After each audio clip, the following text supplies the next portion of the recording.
स्वागत है। तो आइए आज हम लोग 20 नए प्रश्नों के ऊपर चर्चा करते हैं। हमारा पहला प्रश्न है, सोना, शुद्ध सोना कितने कैरेट का होता है? 18 कैरेट, 20 कैरेट, 22 कैरेट या 24 कैरेट? तो देखते हैं, 18 कैरेट के सोने में इसमें 75% सोना पाया जाता है।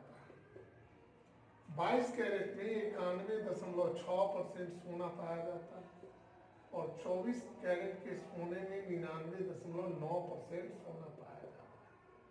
तो सोना जो है, सोना की शुद्धता को कैरेट में मापा जाता है। सबसे शुद्ध सोना जो होता है वह 24 कैरेट का होता है। चूंकि शुद्ध सोना बहुत ही मुलायम होता है, उसके गहने नहीं बनाए जा सकते हैं, तो उसमें अन्य धातुओं जैसे चांदी, तांबा को मिला करके आभूषण बनाए जाते हैं, गहने बनाए जाते हैं। तो जैसे जैसे उसमें सोने की मात्रा घटती है, उसका कैरेट भी उसी प्रकार घटता है। हमारा उत्तर होगा 24 कैरेट।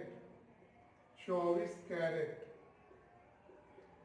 अगला सवाल है, नींबू में कौन सा अम्ल उपस्थित होता है? नींबू या खट्टे फलों में कौन सा अम्ल उपस्थित होता है? सिट्रिक अम्ल, एसिटिक अम्ल, टार्टरिक अम्ल, लैक्टिक। जो दूध वाला अम्ल होता है उसको लैक्टिक अम्ल कहते हैं। इमली में जो अम्ल पाया जाता है उसको टार्टरिक अम्ल कहते हैं। सिरका में जो अम्ल पाया जाता है उसको एसिटिक अम्ल कहते हैं।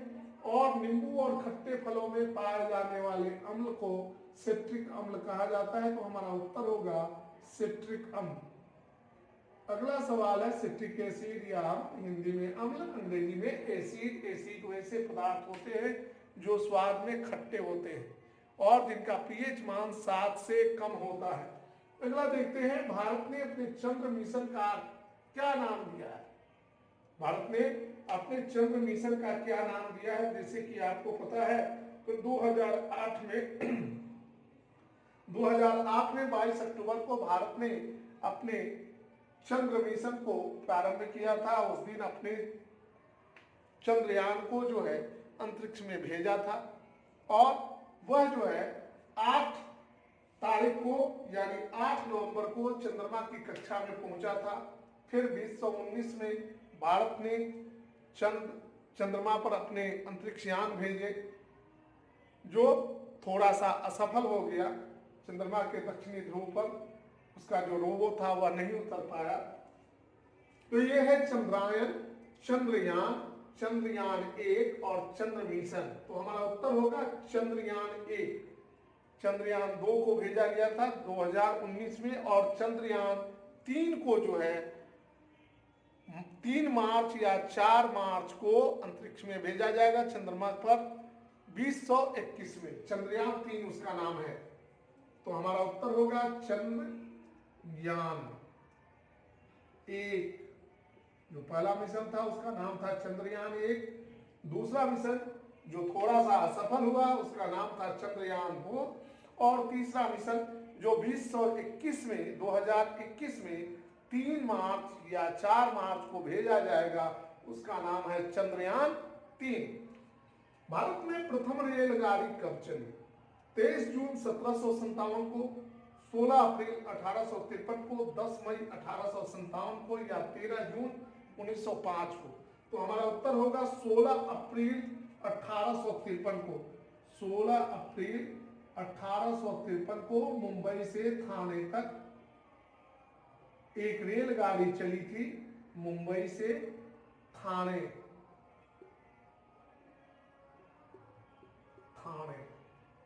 ये 34 किलोमीटर की दूरी तय की थी। उस समय भारत का वायसराय जो थे लॉर्ड डलहौजी थे। 1848 से 1856 तक वे भारत के वायसराय रहे और उन्हीं के टाइम में, उन्हीं के काल में, खंड में भारत में रेलवे का विकास शुरू हुआ। 2003 में भारतीय रेल ने 16 अप्रैल को अपना 150वां जन्म दिवस मनाया था। अगला सवाल है, भारत का सर्वोच्च सैनिक सम्मान कौन है? भारत रत्न। इसमें कुछ हम बतलाना चाहते हैं। 23 जून 1757 को अंग्रेजों ने प्लासी के मैदान में बंगाल के नवाब को हराया था, सिराजुद्दौला को। 10 मई 1857 को भारत का प्रथम स्वतंत्रता संग्राम, जिसे सिपाही विद्रोह के नाम से जानते हैं, वह शुरू हुआ था। भारत का सर्वोच्च सैनिक सम्मान, प्रश्न नंबर 5, कौन है? भारत रत्न, अशोक चक्र, परमवीर चक्र, इनमें से कोई नहीं। तो भारत रत्न जो है भारत का सबसे बड़ा असैनिक नागरिक सम्मान है, जबकि अशोक चक्र दूसरा सर्वोच्च सैनिक सम्मान है। ये शांति काल में दिया जाने वाला सैनिक सम्मान है। और परमवीर चक्र भारत का सर्वोच्च सैनिक सम्मान है। तो हमारा उत्तर होगा परमवीर चक्र। परमवीर चक्र की स्थापना भारत सरकार ने राष्ट्रपति के आदेश से 1950 में किया था और पहले व्यक्ति थे मेजर सोमनाथ शर्मा, जिन्हें परमवीर चक्र प्राप्त हुआ, और अंतिम व्यक्ति जिनको जुलाई 1999 में अंतिम परमवीर चक्र मिला है वो बात्रा थे। बात्रा जो कारगिल के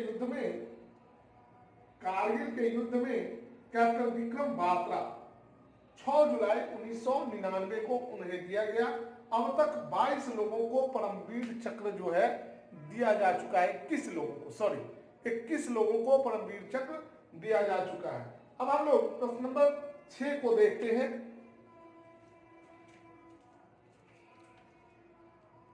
अगला सवाल है, इनमें से कौन सा स्तनधारी अंडे देती है? गिलहरी, कंगारू, चूहा और प्लेटिपस। ये 4 ऑप्शन है।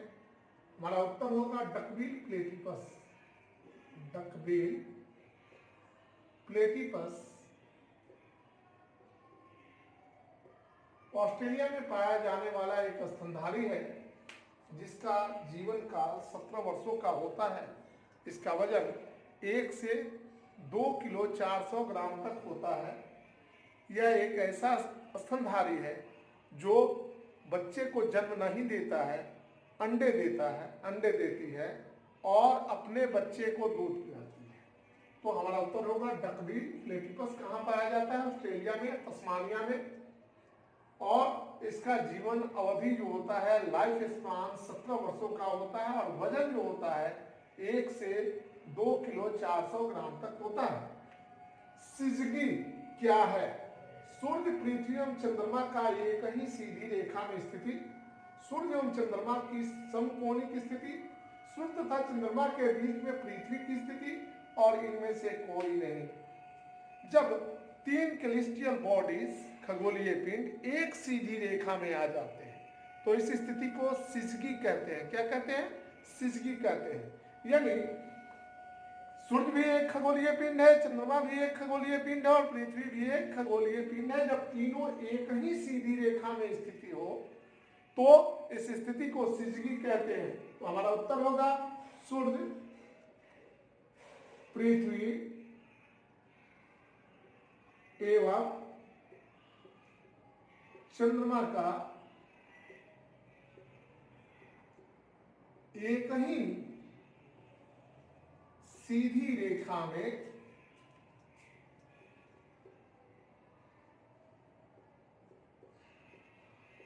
स्थिति। प्रश्न नंबर 8 है, साइलेंट वैली कहाँ है? कर्नाटक में, केरल में, तमिलनाडु में, आंध्र प्रदेश में। तो साइलेंट वैली जो है केरल में अवस्थित है। यह एक नेशनल पार्क है, यहां पर स्थापित किया गया है, जिसकी स्थापना 1980 में की गई थी। 26 दिसंबर 1980। और इसका क्षेत्रफल जो है और इसका क्षेत्रफल जो है 237 क्षेत्रफल है 237.52 किलोमीटर स्क्वायर। और ये जो है साइलेंट वैली पालक्काड जिला में है। केरल के पालक्काड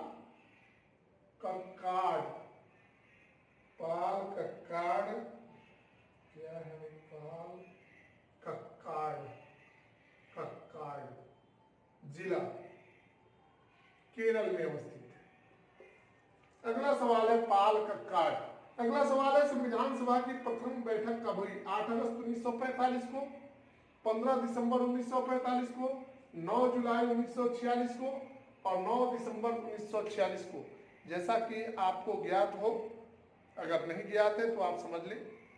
भारतीय संविधान सभा का गठन जुलाई 1946 में किया गया था और जब संविधान सभा की प्रथम बैठक का आयोजन किया गया उसके पहले 296 संविधान सभा सदस्यों का निर्वाचन हुआ था, जिसमें से कांग्रेस ने 208 सीटों पर विजय प्राप्त की थी, मुस्लिम लीग ने 73 सीटों पर विजय प्राप्त की थी और 4 सीटों पर अन्य दलों ने विजय प्राप्त की थी। 389 सदस्यों को संविधान सभा में स्थान दिया गया। इसमें से 296 जो सदस्य थे वो ब्रिटिश प्रांतों से चुनकर आए थे। इसके अलावे 93 सदस्य जो थे देसी रियासत से चुनकर आए थे और 4 सदस्य चीफ कमिश्नर के क्षेत्रों से चुनकर आए थे। इस संविधान सभा का जो प्रथम बैठक हुआ था 9 दिसंबर 1946 को हुआ था और इसके अस्थायी सदस्य के रूप में डॉक्टर सच्चिदानंद सिन्हा को चुना गया था। तो संविधान सभा के अस्थायी सदस्य कौन थे? डॉक्टर सच्चिदानंद सिन्हा। और कब हुआ था आयोजन? तो 9 दिसंबर 1946 को। सिक्किम को स्पर्श करने वाला एकमात्र भारतीय राज्य कौन है? असम, पश्चिम बंगाल, मेघालय या अरुणाचल प्रदेश? अगर सिक्किम को ध्यान से आप सिक्किम के मानचित्र को देखेंगे तो आप देखेंगे कि उत्तर और पूर्वी भाग में सिक्किम के उत्तरी भाग और पूर्वी भाग में तिब्बत है। इसके दक्षिण पूर्वी भाग में भूटान है, पश्चिमी भाग में नेपाल है। मतलब यह 2 तरफ से तिब्बत से घिरा हुआ है, एक तरफ से भूटान से घिरा हुआ है और एक तरफ से नेपाल से घिरा हुआ है। सिर्फ एक ही क्षेत्र बचता है सिक्किम का दक्षिणी भाग, जो भारत के पश्चिम बंगाल राज्य के साथ जुड़ा हुआ है। तो हमारा उत्तर होगा पश्चिम बंगाल। पश्चिम बंगाल। सिक्किम का जो कुल क्षेत्रफल है, सिक्किम का कुल क्षेत्रफल है 1796 किलोमीटर स्क्वायर और इसके उत्तर में है नॉर्थ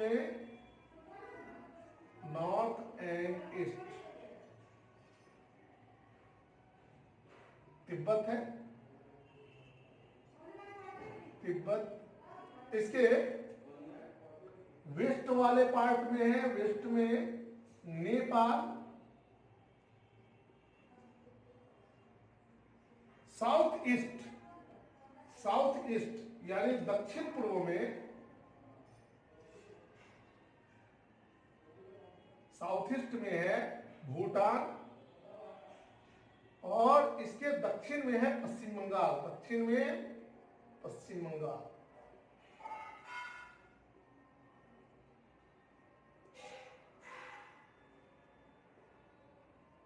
अब हम लोग प्रश्न संख्या 11 को देखते हैं।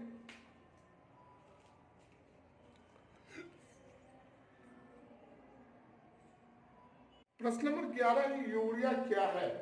नाइट्रोजनी उर्वरक, सोडियम उर्वरक, पोटेशियम उर्वरक या फास्फोरस उर्वरक? तो यूरिया का अनुसूत्र होता है NH2CONH2। वोल्हर ने पहली बार अमोनियम साइनेट को गर्म करके प्रयोगशाला में पहला कार्बनिक पदार्थ यूरिया का निर्माण किया था। संसार का प्रयोगशाला में बनने वाला पहला कार्बनिक पदार्थ यूरिया था।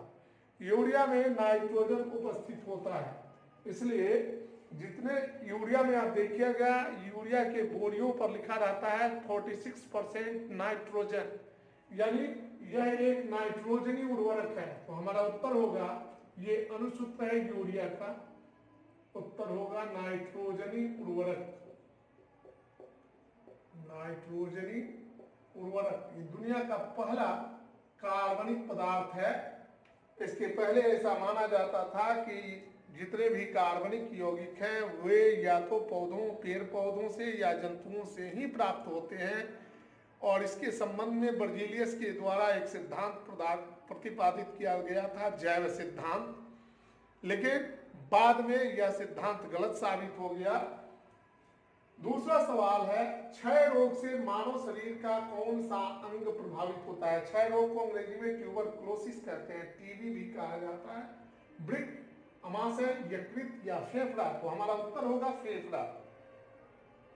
टीबी नामक रोग जो है एक बैक्टीरिया है, जीवाणु है, जिसका नाम माइक्रोबैक्टीरियम ट्यूबरकुलोसिस है, उसके कारण होता है और यह हमारे फेफड़े को क्षतिग्रस्त कर देता है। तो हमारा उत्तर होगा फेफड़ा। अगला सवाल है, अल्कोहल बनाने में या अल्कोहल उद्योग में किसका उपयोग किया जाता है? राइजोस का, ईस्ट का, मोल्ड्स का, जीवाणु का? आप जानते हैं कि अल्कोहल बनाने के लिए, एथिल अल्कोहल बनाने के लिए किण्वन प्रक्रिया को अपनाया जाता है, और किण्वन की प्रक्रिया यानी फ्रेगमेंटेशन की प्रक्रिया जो है, प्रोसेस, वह ईस्ट के द्वारा होता है। ईस्ट एक कवक है, फंजाई है, जो कार्बन डाइऑक्साइड की उपस्थिति में वृद्धि और गुणन करता है। तो हमारा उत्तर होगा ईस्ट। अगला सवाल है, हेनरी किसकी इकाई है? विद्युत धारता की, चुंबकीय क्षेत्र की, स्वप्रेरकत्व की या प्रतिरोध की?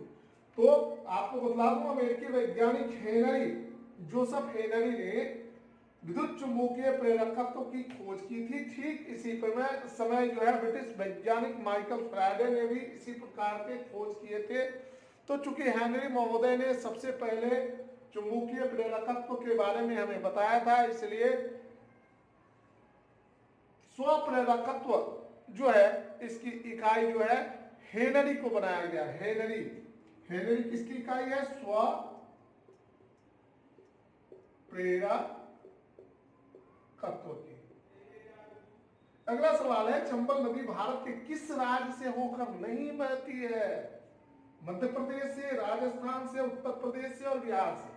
तो चंबल नदी की स्थिति को जब हम देखते हैं तो चंबल नदी मध्य प्रदेश के महू नामक स्थान पर निकलती है।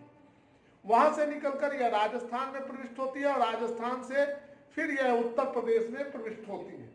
उत्तर प्रदेश में ही यह इटावा के नजदीक यमुना नदी में मिल जाती है।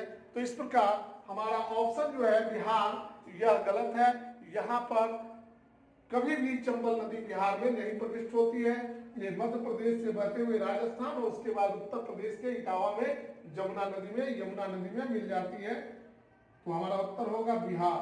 अब हम लोग देखते हैं प्रश्न संख्या 16। प्रश्न संख्या 16,